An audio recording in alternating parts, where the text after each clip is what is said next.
Most people that walk the earth today, not all today, that's how it's been throughout human history, most people either operate in a direct fear of death or in a repressed fear of death. But let's look at it further. The majority of people are clinging onto death. No, no, you may say, Rashid, you're wrong here. People want to avoid death. No, not per se. Doesn't the book of Proverbs make plain that those that hate me, that's Christ, love death? So those that hate Christ, those that refuse to trust upon him, I'm talking about those that refuse to trust upon him, they love death.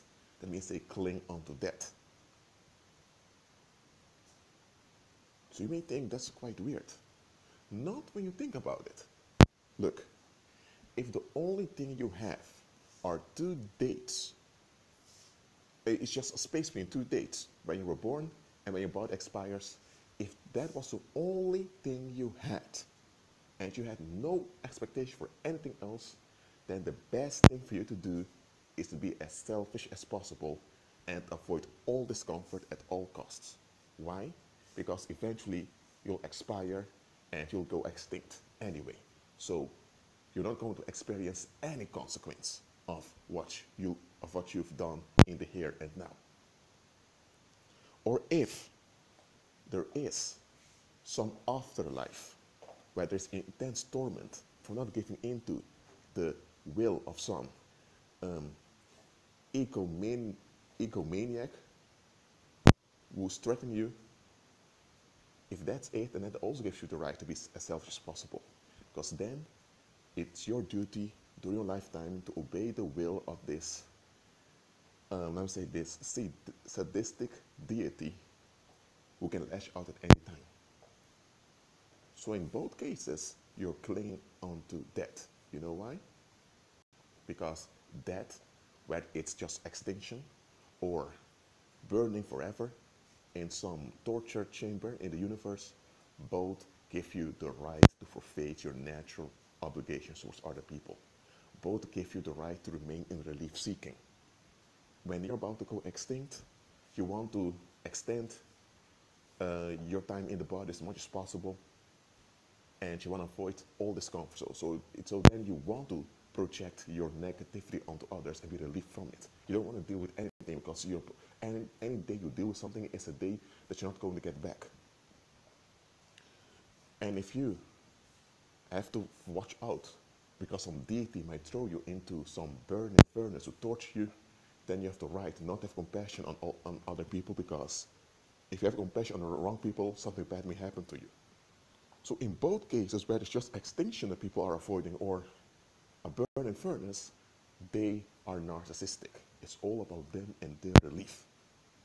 So in both cases, where someone is an atheist, they think they're going to go extinct, or where someone is a religious, not thinking that their purpose is to appease the fragile ego of some rageaholic deity,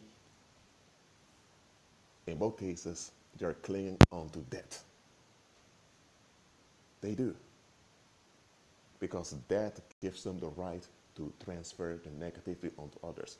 That gives them the right to will whatever they will. That gives them the right not to have accountability towards anyone. But the moment you reveal unto them that that is abolished, that yes, your body will expire, but you'll be resurrected and you'll exist forever, what's that going to do? Now, there are going to be consequences for for the attitudes they have in the here and now. And those consequences are not going to expire when the body expires. No, they're going to be resurrected. And the people they had an attitude towards are also going to be there.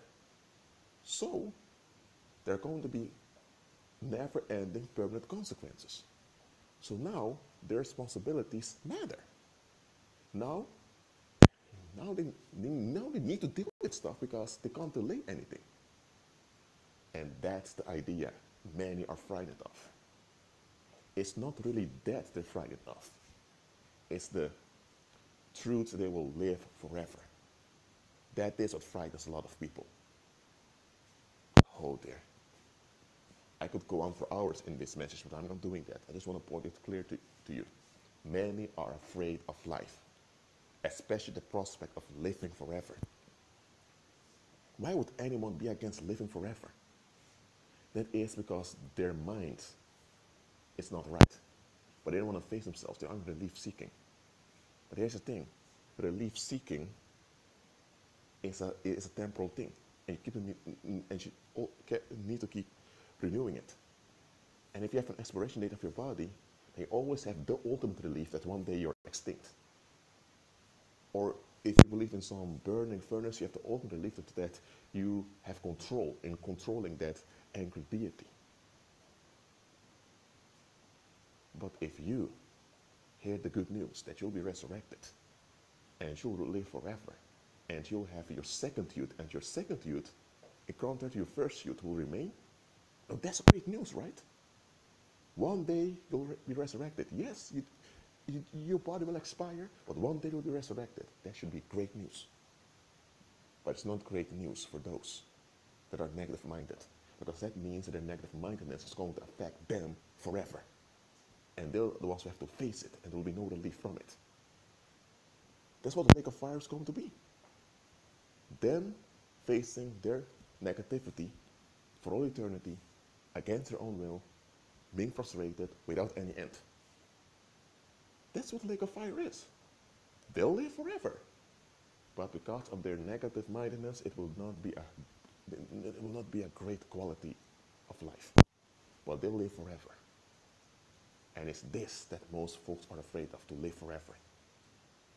If they're really afraid of death, they would stop smoking, they would stop they will stop a promiscuous lifestyle, because a promiscuous lifestyle can get you many sexually transmitted diseases. A promiscuous lifestyle can get you involved in many um, domestic violence situations that may threaten your life.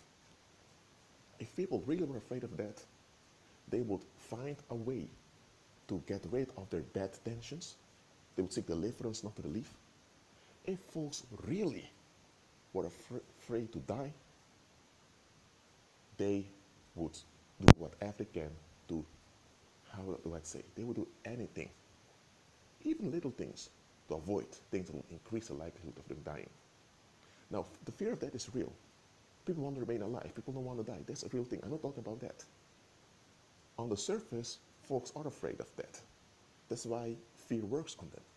But the real deep fear that folks have is really not to die, but to live forever. Folks are terrified of it. They are. I mean, let's give an example. Let's say you have a hoe, right? For example, some chick is promiscuous, that's abusing men, just using men for sex. She's doing that in her youth now.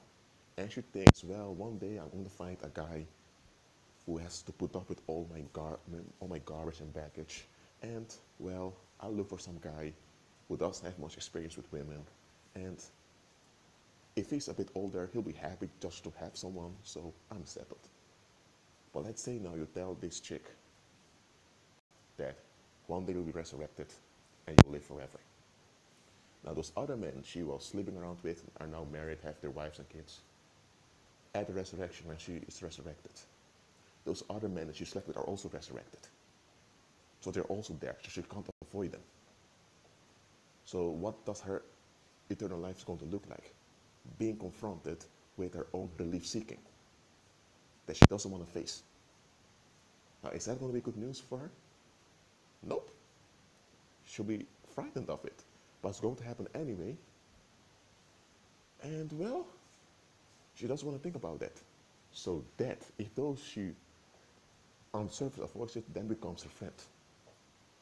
She clings on to that because that enables her narcissism. Without that, her narcissism has no justification. Think about it. Think about the Nazi officers during the Second World War that killed all those millions of people. Let's say at the resurrection they're resurrected. Also, the people they've killed are resurrected. Let's say those people that are killed are still bitter that they were killed. Oh dear. What's going to happen to those Nazi officers? well, they'll live forever. But if they have to encounter the people they've killed, whoa, what type of eternal life would that be? I'm telling you, common people or worldly people are afraid of eternal life. Yes, they're afraid to die on the surface, but deep down inside they're afraid to live forever. But if on the surface they're avoiding life, that's why they form cults. That's why they put up with oppressive governments. They are afraid to live. Yes, they are afraid to live. Yes, they want to remain alive. In that sense, they're afraid of that.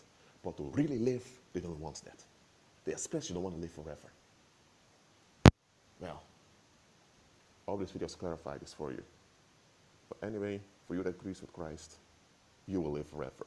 Remember, one day you'll be resurrected. Be at peace.